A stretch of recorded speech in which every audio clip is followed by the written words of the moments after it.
What is happening, man? Super excited to be back on another episode of the One Big Fire podcast. Got the boys in the house. No guest this week, just us. So we get to dive in, chop it up, hit things that are top of mind, pressing. And Al, let's get it, man.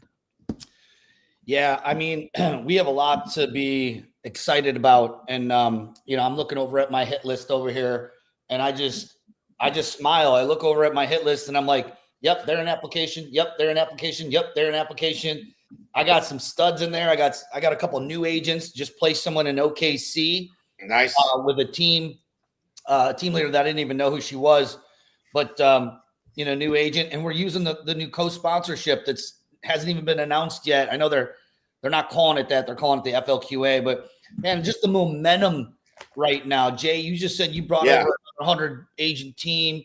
Caleb, what are you seeing out there? Yeah, buddy? I'm hearing, it's really interesting because, I'm having, the same as always, a lot of conversations with agents, from, the machine that we built that's, recruiting a lot of people coming over, a lot of better, a lot of agents that close, 12 to 25 transactions, but it feels to me like there's been more bigger teams, independent conversations, bigger players that are all about to launch. And so, it feels good. It's been a little while since I've felt like that. So I love seeing, the bigger teams coming over and the bigger independents and, the influencers and all that. That's all good for the company. So what is the kind of common theme pain point that they're feeling to make a move? Are they coming for moving away from pain? Are they coming over to move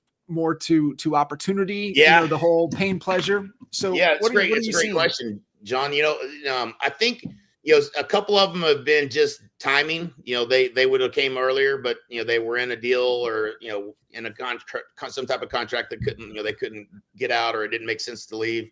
And those are all super positive. But I think a lot of folks are coming for the opportunity. I think we just experienced the slowest 2 years in real estate since 1995. So the upside here is maybe it's not this year we see the big uptick, but certainly the next year. So I think there's a lot of excitement and the president that's coming in, the things that are going to be announced, on Inauguration Day, I think is going to be interesting to watch. All things that'll be good for housing. So, I think we're seeing, people that are, struggled for a couple of years to figure out how to, build a sustainable, consistent business. That's been a lot of the individual agents that I talk to are they all say the same thing. It's 100% of them. What I was doing before isn't working anymore. I need something more consistent. I need I need something that's going to bring me a couple deals a month consistently, 2 to 3 deals. And so that's the conversations that, the individual agents are having. And, they're just not getting support. They're not getting help. They're not getting anywhere with, and they're done with that. 2 years of it is enough. And so I think that's been the temperature of the conversations that I've had. And then, a lot of influential bigger teams. Even those teams struggle just as bad, right? Even when the market's down, even though they're doing a lot of numbers, it's a lot of pressure on them to get back in production. The grind is worse, right? So you're just grinding. And when things are really good, you kind of, you can kind of pick and choose the deals you want to do. But when times are tight, you find yourself out in the grind again. And, that will make you wake up and go, man, there's got to be a better way. There's just got to be a better way. And, when the gate of the mind is open, the better way is very clear. And that is definitely EXP. So that's been, kind of the conversations I've been having. I don't know, Al, anything different you're feeling or hearing? John and Jay, I want to get your opinions on this. And I do want to mention, we're going to talk about, our friends in California right now who are, really just suffering a devastatingly unimaginable, experience with the fires going on and literally burning entire cities down. So many people being affected by it. Our boy Kyle Whissel and his team, even though he's not in LA, they're down in San Diego. They're throwing their hat in to best to help. Shout out to Kyle for just being an amazing human being. And and coming in. But we're going to touch on that in a minute here because there's some things that I want to talk about what's going to happen in that area, because we're talking about one of the most wealthy areas with the most highest priced, that's completely decimated. There's nothing left.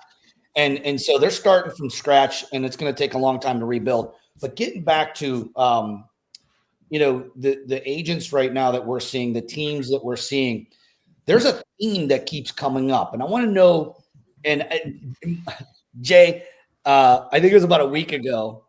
It was a Saturday night. I was feeling good. I had a couple glasses of wine in me.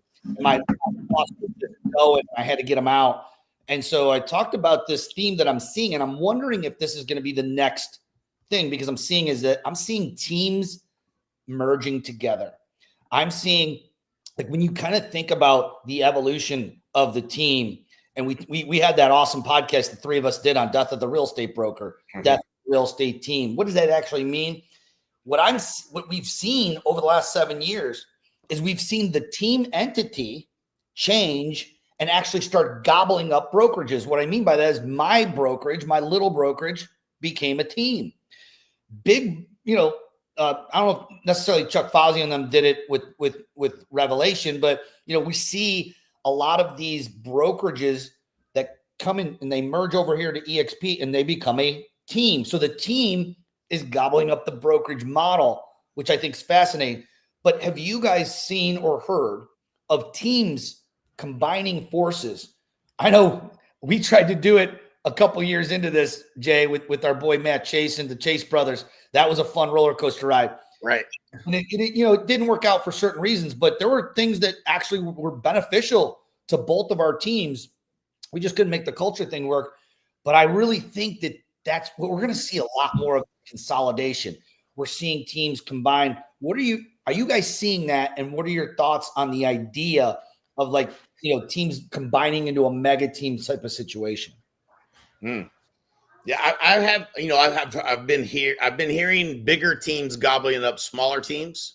That's been, I think the strategy around, Zillow and how they're setting up, these Zillow Flex accounts is enabling, some of the better operators to kind of, put teams together and go, expand into markets and things of that nature. But outside of that, I haven't really heard that many teams going together. I mean, it's hard. I mean, as you know, Al, I would say that sounds like a very challenging path to take. And, you have to have the two, leaders with the right egos in place to do something like that. And you got to know how to co-brand or determine how you're going to effectively build your brand, which would be a very challenging thing for most people, I would think. Yeah. Yeah. So I got two. Yeah. It's a good, I mean, in theory, it makes sense, right? Hey, we can share resources, we can come together. Our experience of this was, are we going to buy Coldwell Banker Crossroads, or are we not going to buy Coldwell Banker Crossroads? And, consolidating and running as one for, in 12, 18 month stretch. And it was night and day fighting each other, because you have one culture versus another culture, and different leadership styles and different leadership principles, different values.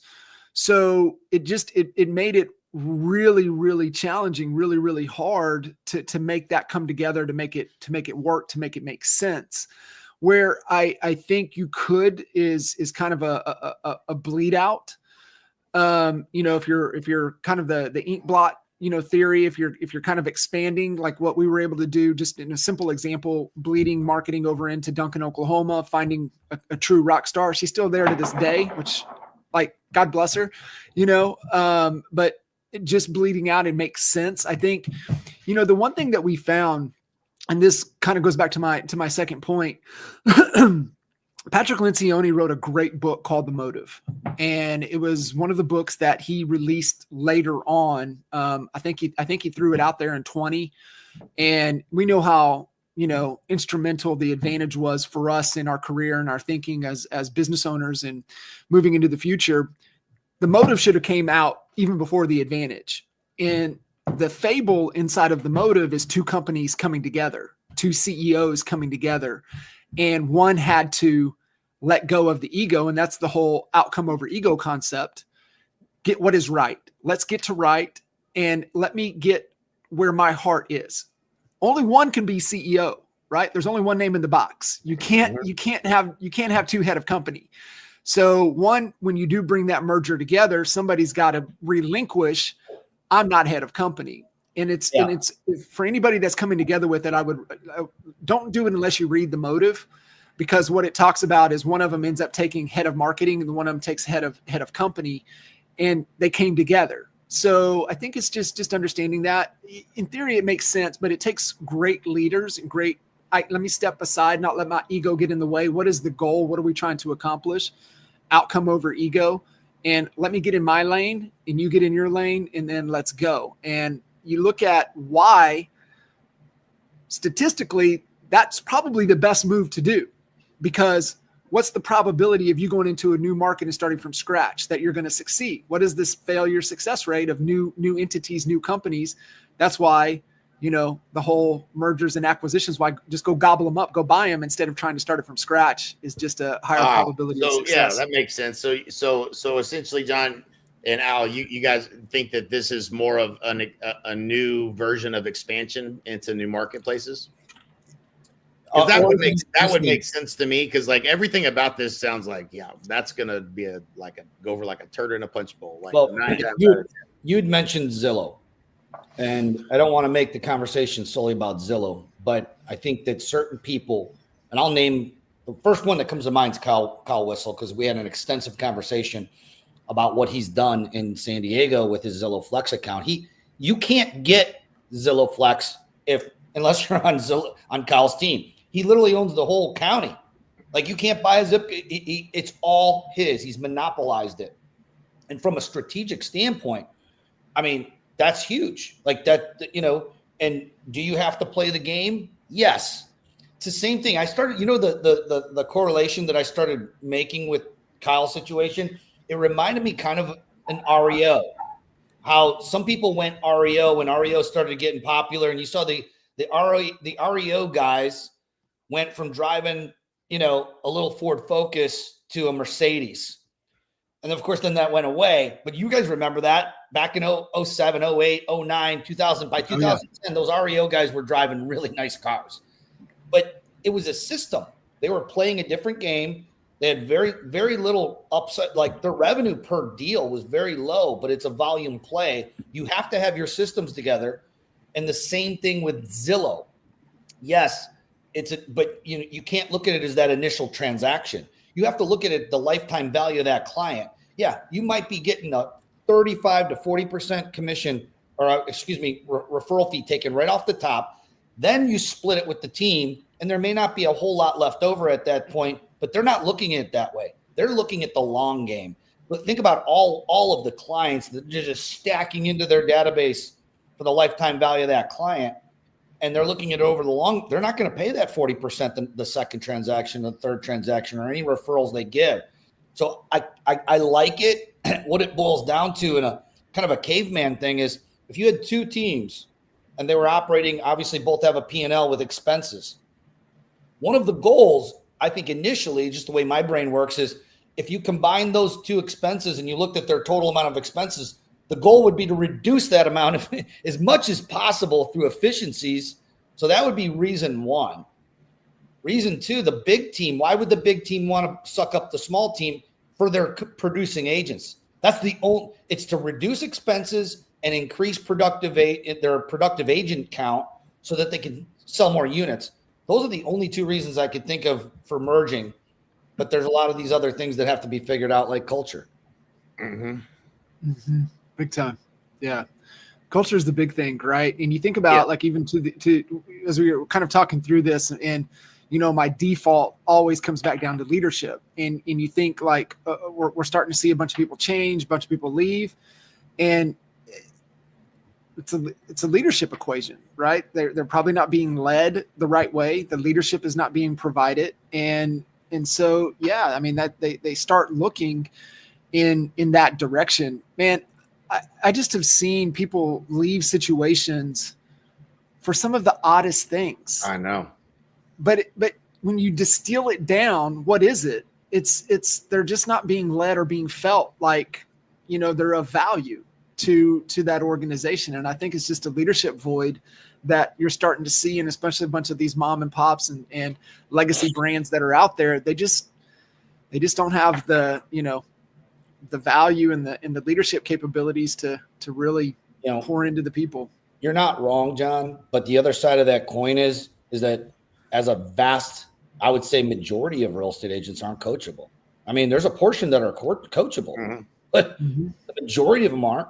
I mean, would you say that 60%, which sets us right over the 50%, would you say that 60% of real estate agents that have licenses are coachable? I wouldn't say that. That's a no 8%. I would say, well, how many real estate agents closed a transaction last year? Right. Start there. And then what is the percentage of those people that are coachable? Mm-hmm. Yes. Yeah, that would be a really much more interesting number there.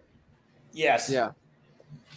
So yeah, I mean, yeah, absolutely to your point. But I think it's those that are looking for a bigger future. Man, I just keep defaulting back to the motivation and vision equation that PBD talked about, Al, in the training, right? He said, the number one indicator that I see is that if you struggle with motivation, just means you have no vision.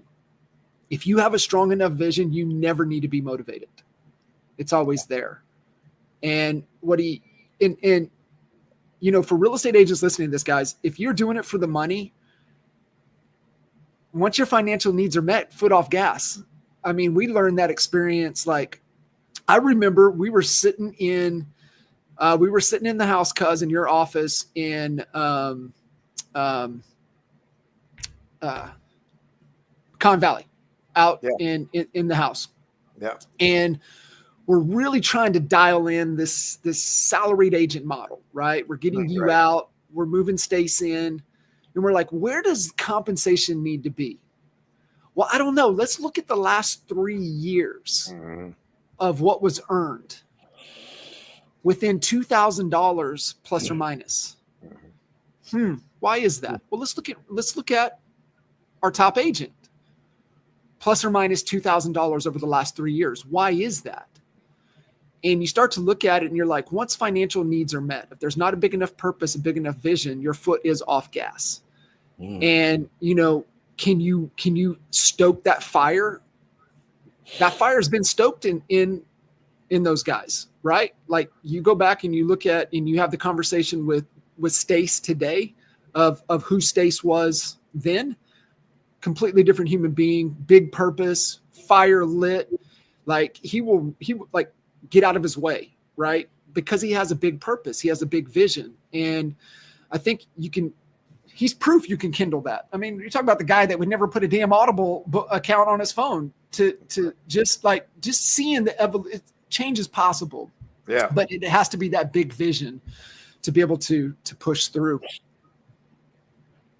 I mean, look at Elon. I don't know if you guys saw that interview with Elon, richest man in the world, and he still is working on average 120 hours a week.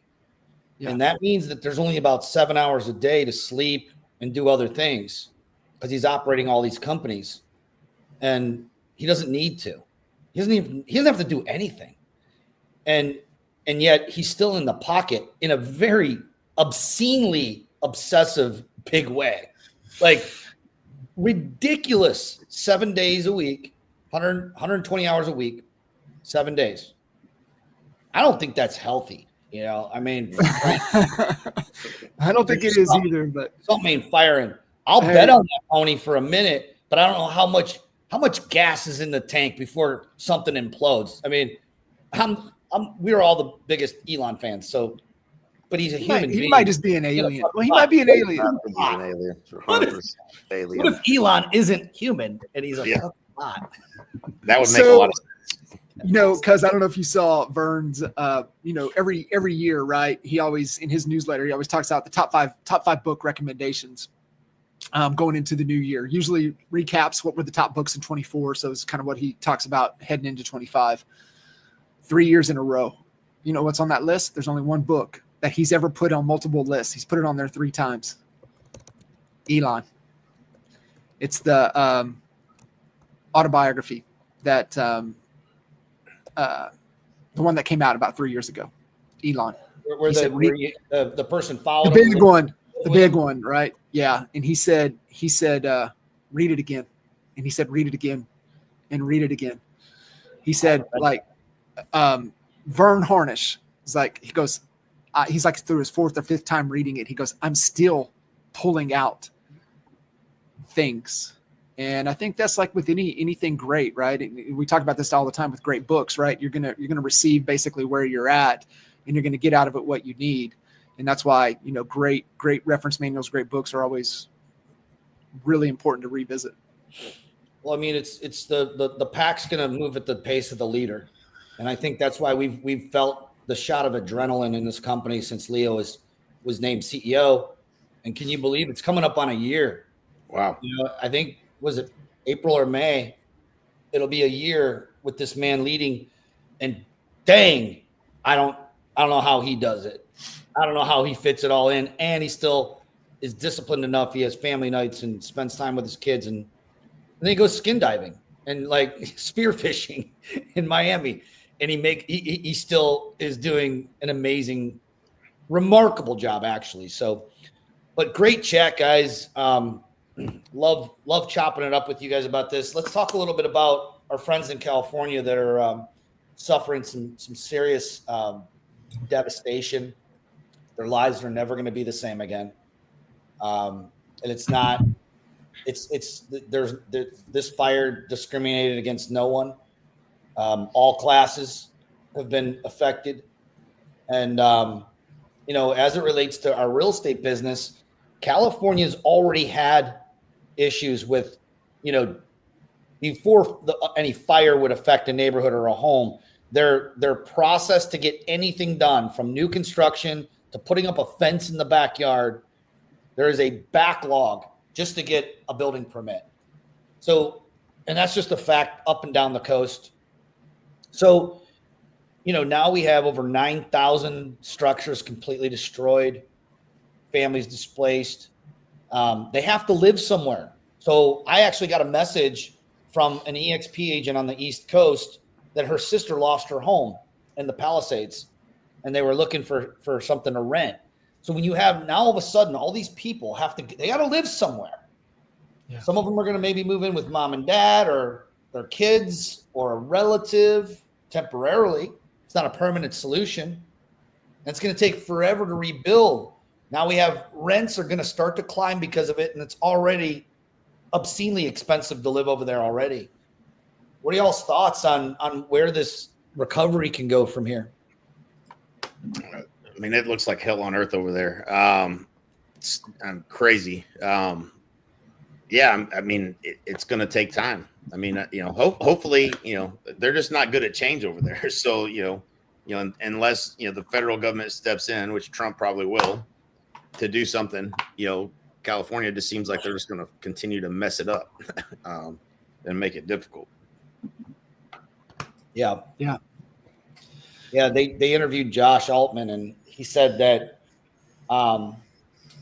you know, it's worse than you can imagine. Like, whatever you can think how bad it is, it's way beyond that. And I believe him. Yeah. And it's very sad. It's one of these things, like, we feel handcuffed because we, you know, the thing that I love a lot, we might be found like criticizing real estate agents, you know, a lot, and they're, you know, large percentage are coachable and this and that. But, you know, the one thing that I love about being part of the real estate community is they're the most giving people, shirt off your back. That I will say the majority are. And I don't know why that is. It's kind of interesting. I don't really identify other large conglomerate professionals, like, for instance, attorneys. Nothing against attorneys. A lot of my close friends are attorneys. I just don't see that as a personality trait transferring over to another large trade group. But we are. So I know that obviously our company is already doing, you know, big things to raise money and help people that are in need. But really that's the short term. I mean, we know that Biden was generous enough that, you know, he authorized $720 per person that got displaced. I ain't going to comment further on that. But again, you know, it's a short-term fix to a long-term problem. Long-term, it's going to take forever to build Malibu back. It's going to take years, you know, and we got the Olympics, I think, are supposed to come to LA, right? In 4 years. Is that true? Mm-hmm. It's in the, coming up. I So- think to your whole point out, right?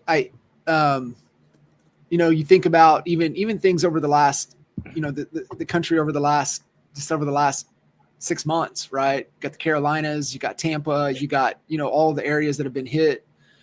And I have more faith that things will move in a better direction in about a week than I would if that wasn't the case.